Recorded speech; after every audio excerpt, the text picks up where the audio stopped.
Hi everyone, so today I want to provide some archery tips. At the same time, I want to answer a few questions about technique that people have asked me in the past, and obviously I've taken quite a while to answer them because there's always things going on. Okay, so first question, like if you have a ring that is loose, so what can you do about it? Well, if the size is only a bit off, so example, I've not been actually practicing much in archery. I still do test bows once in a while to make sure bows are okay, but I've not been like actively shooting for hours, that kind of practice. So my thumb has actually shrunk, and my ring is not fitting very well at the moment. So what I did, you can actually just put tape on the ring, paper tape on the ring. So I know some people that will tape the thumb, tape the thumb. But if you tape the thumb, every time you shoot and after you shoot, you kind of have to put it on again and then remove. So another way is to just tape on the ring. And then the next session, just leave it like that. When you feel it's tight, just remove the tape, because see, you don't have to tape the whole thing. The ring really just bites at these two sides here against the side here. So you only have to tape this area. So you see that? Okay, so just a few reps and the ring will be tight enough and you can start shooting. Once your thumb swell back to the normal size that you are used to, just remove the tape and you're good to go. Now the second question about nocking point.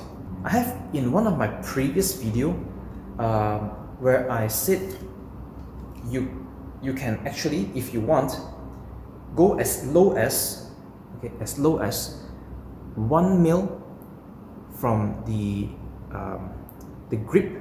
Okay, sorry, I forgot I have the tape on. Okay, so you see this line here? That line there is where I'm referring to. 1 mil from there up, okay, to your arrow, and the nock is 90 degrees to the string. So while the arrow is 90 degrees to the string and the shaft is 1 mil above the grip, you can use that position.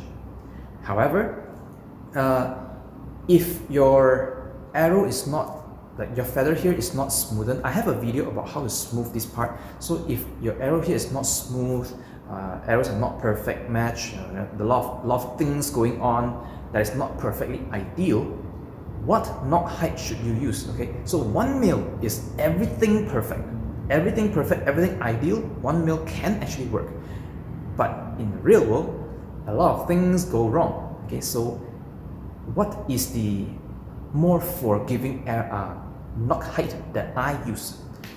The answer is between about 3.5 mil. So it's between 3 to 4 mil. Now, our standard diameter arrow, the internal diameter inside is 6.2, but the outside is about 7. So that means 3.5 is about half the diameter of the arrow shaft.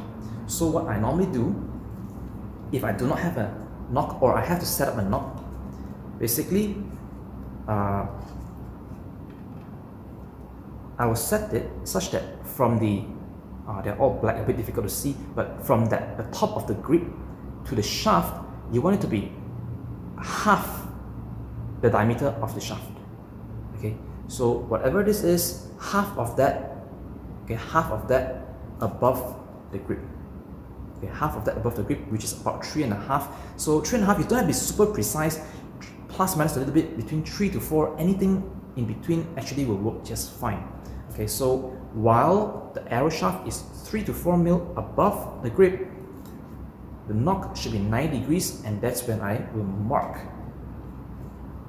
I will mark the nock with a tape. So like that. In this case, you see the back here is approximately 90 degrees, and this side here is about half the diameter of the shaft. Okay, so then after that, you just put a tape on to mark it, and then set up your nock set. So 3.5 actually works fine. That's because all you need, I mean, if your technique and all is actually decent, I'm not saying it has to be perfect, but decent, all you need is that the back here to just raise very slight, okay, just very slight, so that it will pass through your hand, okay, pass over your hand without scratching you, just a little bit, okay. 3.5 is enough, including a lot of other margin of errors. 3.5 is enough. Do not go too high. Actually, if it goes too high, it can cause problem, right? So example, like if it goes like that, it can cause problem, okay? It shouldn't be that high. It should be almost 90 degrees, almost perpendicular, just 3.5 mil higher, okay? Right, so the next question, which you can see from this video so far, I have seemed to having some trouble with the nock fit, right? So yes, this nock here is very big, and this string here is extremely thin. It doesn't hold. In fact, it is so loose. You see, even when it goes in like that, I can still wiggle plenty of room. So there is no way this can fit on. Okay, so how would you use an arrow that does not nock to the string? Okay, it doesn't fit the string. It's super loose. Because every time when I receive a bow and I test it, I don't have the time. I can't just waste the time to set up the nock point on every bow before I test. So I'm kind of used to just grabbing an arrow and start shooting without needing a nock set, even on such a situation. So the trick is really your finger here, the front. Hold it, okay, support it. As we nock, we just kind of take a look like that, okay, about 90 degrees, move it a bit higher. So that's why I don't actually check very precisely. It's about half an arrow height above that grip line, and then front finger push rearward, push rearward, okay, push back so that it does not move. Hook, and then now you can release the front.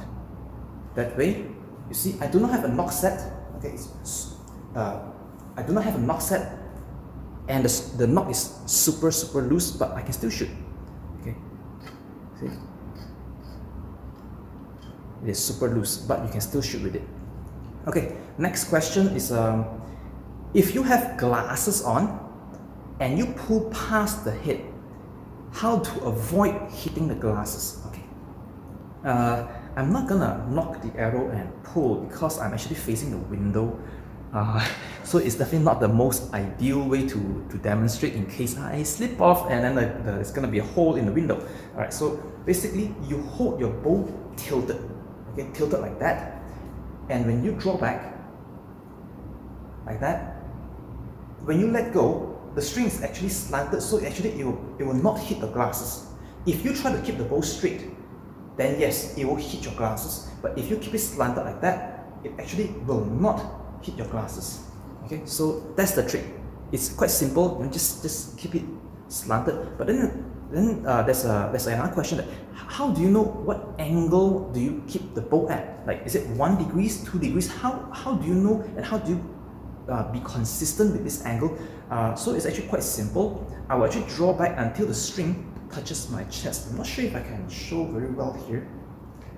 So as I pull back, I actually initially angle it more than I need, and then I'll pull back and rest it on my chest.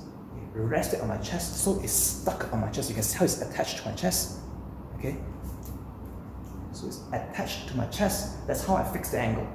And you see, even as this recovers, as it comes back, it will not hit my glasses.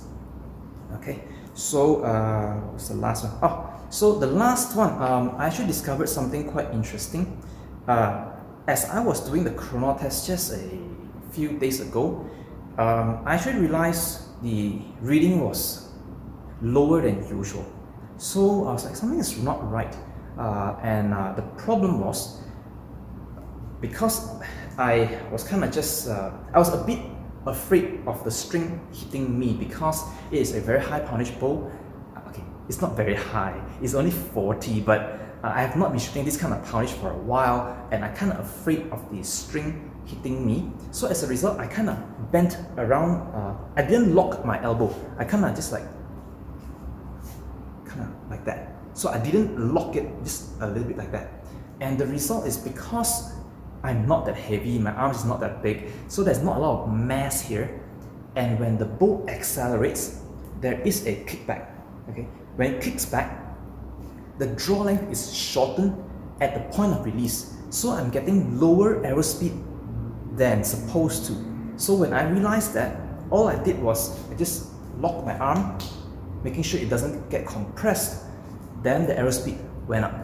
So when you do speed tests, or even in normal shooting, you are supposed to lock this arm so that your arrow is more consistent.